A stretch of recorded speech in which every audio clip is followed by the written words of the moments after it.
pleased to have here on the program for the very first time the man who plays John Walker, the CIA agent who has been revealed as the new Captain America, the Falcon and the Winter Soldier, as the pair who came together in the final moments of Avengers Endgame have teamed up on a new Disney Plus series. We talked about it with Anthony Mackie just a couple of weeks ago, and now the man who is the new Captain America, Wyatt Russell, here on the Rich Eisen Show. How are you, Wyatt?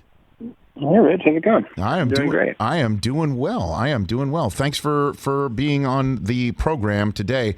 So, how did you get involved in this project? I according to a lot of people, I think I took out Chris Evans' legs, and then that's how I'm Captain America now. I just auditioned and went in, and they called me and said, "Hey, we think that you should do this. That you read for this part in a Marvel show." And I was like, "Okay." They don't really tell you what you're doing, and I went in and I read, and they said, "Okay, great. We think you're great, and you're the guy." And then I was like, "Okay, who am I playing?" And then they tell you who you're playing, and then you have a couple meetings, and I decided that I thought it would be a good idea. And, yes. Here I am. Yes, and now here you are, and I appreciate you calling in and talking about this. It's a hot show. My kids dig it on Disney Plus, and we've been watching it together, and we've been eager to see something since The Mandalorian was over, and we didn't hit up a WandaVision. We're going to do that at some point as well. But, we had Anthony Mackie on the show the other day. He's just a great dude, man. He's the nicest guy in the world. He's such a good dude. He's so funny. And it's always fun when you find another actor who's into sports as much as he is. Like, yes. He's a sports fan. And it's not every day that you go onto set and people want to talk about what happened in the Nationals game last night. Well, you want to talk about what happened in the Nationals game. You want to talk about a hot take? I mean, he came on and he was saying that Sean Payton would rather have lost with the Taysom Hill than won with Jameis Winston in a playoff game, or lost with Drew Brees than win with Jameis Winston in a playoff game. That's a red hot take. That's him just being he's just being contrary. There's no way he thinks that he's a huge New Orleans Saints fan. He's not gonna. He wouldn't actually. Here's the other thing about Mackie that I love. Yes. And also, everybody just needs to know the guy is the king of the snack talk in terms of bringing up something just to stir a hornet's nest. And I'm willing to bet that if you got him in private, there'd be no way he'd really honestly think that. Well, we got him in public. We got him in public. He said that on this show for everyone to hear and for it to be tweeted about. And so, what do you think that's true? There's no way that's true. Well, I mean, that was his way of saying that he thought that Breeze wasn't as useful for the Saints to beat the Bucs as Jameis Winston was. Right. That's a tough one for me to swallow. I'll be very honest with you, but he did say that. So how did he stir it up with you? What did he do? Because is hockey your favorite sport, or what would you say is your favorite? Honestly, no. To play. Mm-hmm. Yeah, hockey was obviously that was my life. Right. To watch live, there's nothing better than a hockey game, in my opinion. It's just great. Going to take somebody who's never been to a hockey game to a hockey game is a really fun thing to do, just because compared to all the other sports, even for a non-sports fan, there's always something going on. There's fights. There's people bleeding all over the ice, and then the goal happens, and everyone goes nuts. It's just a good live sport. But on TV, it's reversed. It's the worst sport to watch on. I can barely get through a game. I'm a Kings fan, and I'll watch the Kings, but everything else is like impossible until you get to playoff time. And then for me, playoff hockey, there's nothing like it. It's like these guys. It's hard to explain if you're not a hockey player or didn't grow up idolizing being a hockey player. But I think there's something genetically with the type of person who wants to get up at 4:30 in the morning when you're 7 and freeze your behind off, and your parents are miserable in a rink, and that's what you choose to do. That's like that's what you choose to do for fun. And so when you get to the ultimate opportunity of winning a Stanley Cup, those guys, it's when the Stanley Cup is presented to me, there's no other trophy like it. There's no more tears shed. It's the hardest thing to do, and it's so hard. So let's unpack that a little bit here, Wyatt Russell. So you are a former professional ice hockey player, correct? Like how high a level did you get to before your hip injury? Professional hockey in Europe. So I played in Germany and Holland for a couple years. I had a blast doing it. I played college hockey. Cam Talbot was my goalie partner. Okay. So I played along the way with a bunch of buddies who are still playing, and I have a lot of fun watching. Cam's having a good season this year for Minnesota. And so that was, my past. I got injured in college a lot. I tore my groin. I woke up one day as a sophomore and looked at my future in hockey and said, well, I want to go have an experience. A lot of guys do. Live in Europe, make a little bit of money, and just, and end it over there, realizing that, the dream is dead and I need to move on with my life, but I still can't let go. So I need to play 3 or 4 more years just to have somebody tell me I got injured. Basically the year that I was kind of done and saying like, I think I don't want to do this anymore. I got injured. I say that now, but it is like a drug where all of a sudden next year it's like, Norway wants to give you 6 cents to go play over there. Do you want to go do that? And you're like, yeah. Yeah, exactly. Anything but live life. No, but so what's the best night you ever had between the pipes, Wyatt Russell? What do you got for me? What's the best night? Best night that I ever had in between the pipes. Yes. I actually have a couple, but one was a 4-3 loss in Penticton, one of my first junior A games. Where the hell is that, if you don't mind me asking in that manner? Where's that? Penticton is in British Columbia. It was in the BCHL. And I just had a great game. It was just one of those games where you're doing everything right. We lost 3-2 in overtime, but it was a game that made other people go to, oh, you can play in this league. You don't have to play in BC Junior. All right. And it was great. I made a save in overtime where the visiting fans cheered, and it was one of those.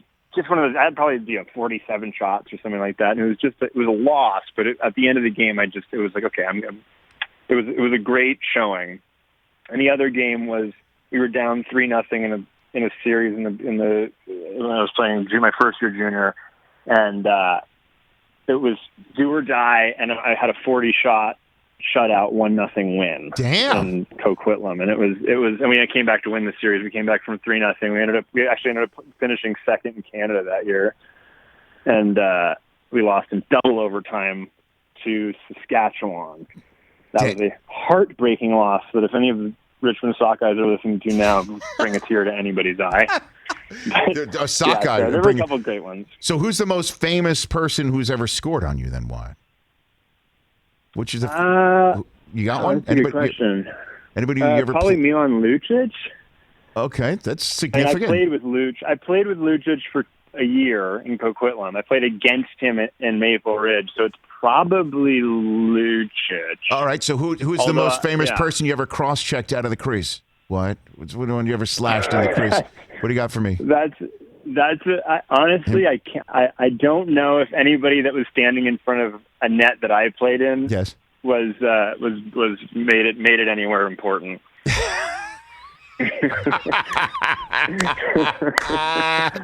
All right. So, and then what's it like to be a hockey kid, someone who loves hockey so much, to see your father play Herb Brooks you were 18 years old when Miracle came out. What the hell was that like to see?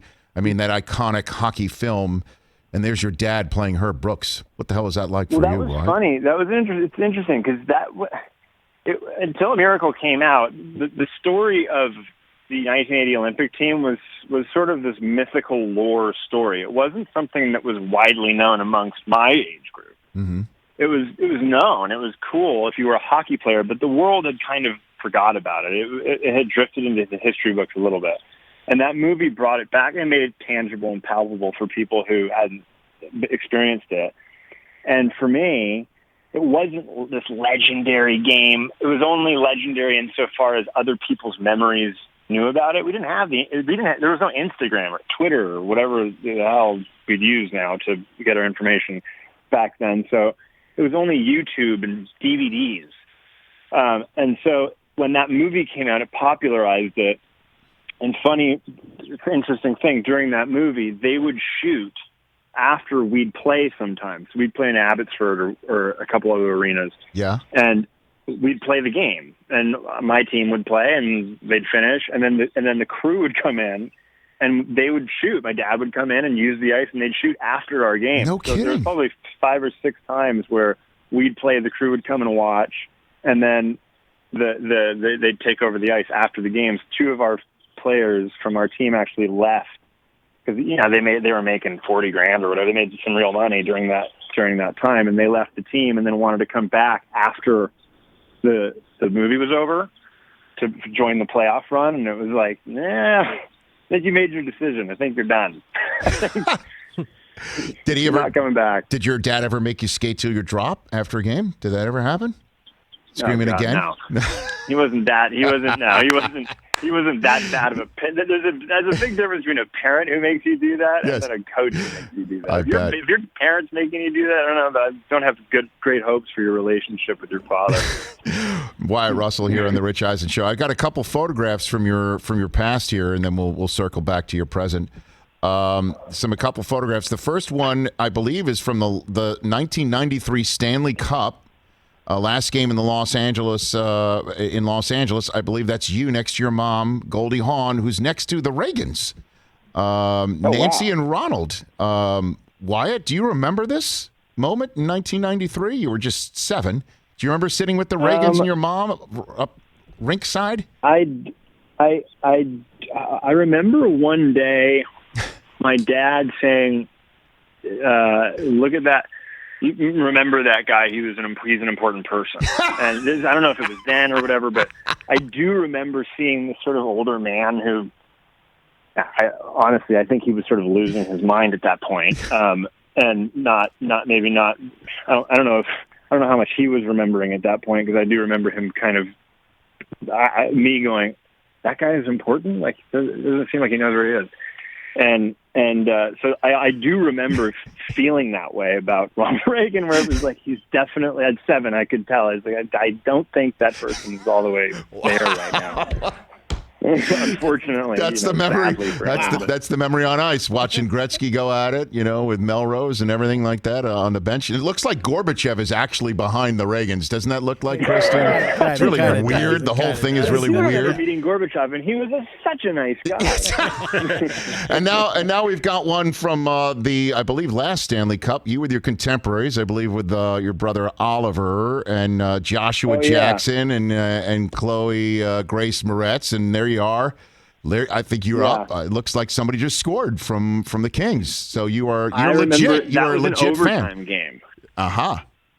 That was an overtime game. That was the game they won the Stanley Cup. I think they won the Stanley Cup that game. It was Alec Martinez, I think, scored the game-winning goal. Am I right? Do you have a fact checker there on a computer that was the winless? I can talk. Chris, are you? Is that is? Yeah, Martinez scored the game-winning goal that clinched the cup that year. I think that's your cup-winning moment. That took us. That was it. And I had mixed feelings because Cam was the backup goalie. He'd had an amazing season that year as the backup, because Lundqvist went down for a while, and Cam carried the team for 35 games, a lot of games for a backup, and he got them there, or helped get them there. So I truly had mixed feelings, because it would have been amazing to see a friend of mine lift the Stanley Cup, but unfortunately it didn't happen. I bet, but it looks like you're having a good time amongst friends, and and I can't wait to get back to all of these fandom moments for you and for hockey. Me too.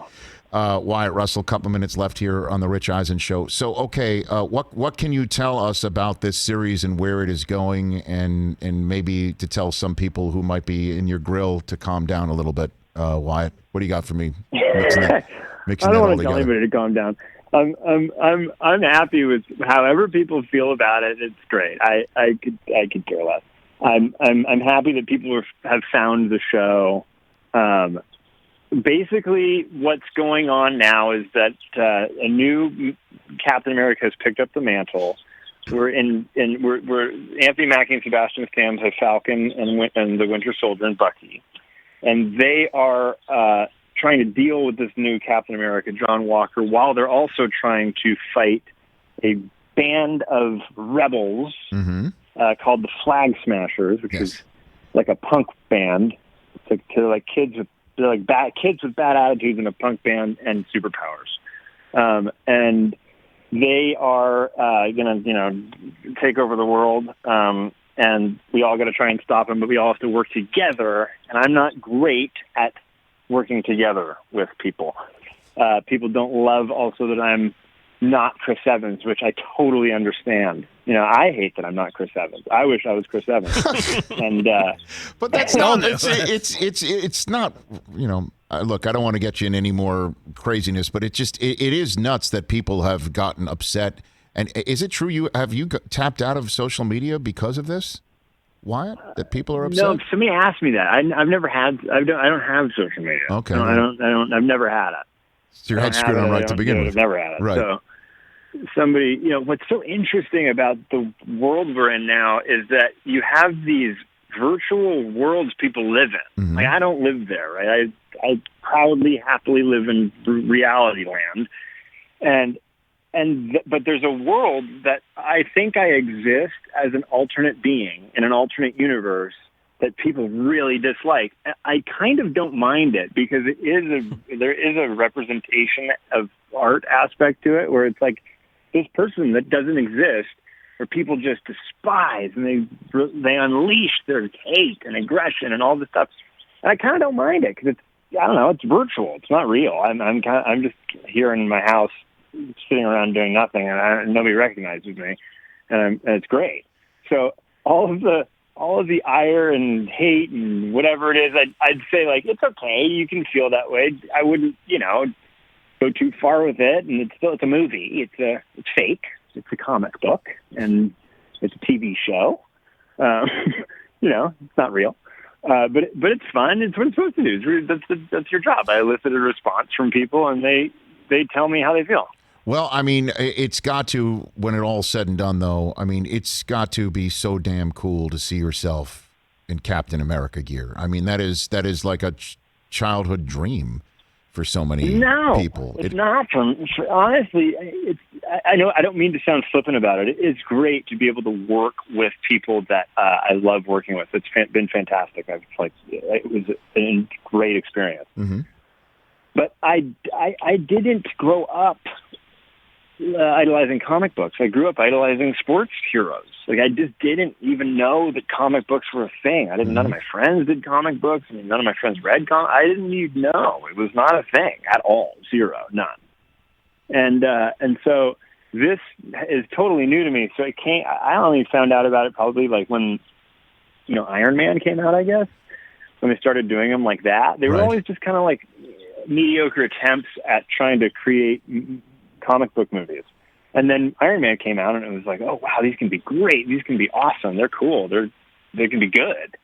And then I started getting on board. But honestly, it was the seeing the costume was great, like, cool. I know people hate me for it. No, not at all. Why? You got you got your head screwed on right. It's a gig. It's a hell of a gig, and it's very popular. And I'll just look forward to seeing you in the Dominic Hasek story one day, and then you'll be really excited. Right? I mean, I got to work on my Czech accent. Is that what it would be, or is it the Luke Robitaille story or Patrick Waugh story? Where am I going? The Luke Robitaille story. That would be a pretty deep cut. There'd be like 7 people at the theater. I love Luke Robitaille, but the Kopitar story. Biopic anytime soon. The Anze Kopitar story. I look forward to seeing that in a theater near you, starring Wyatt Russell. I mean. All right. Well, I'll go to you for the funding first.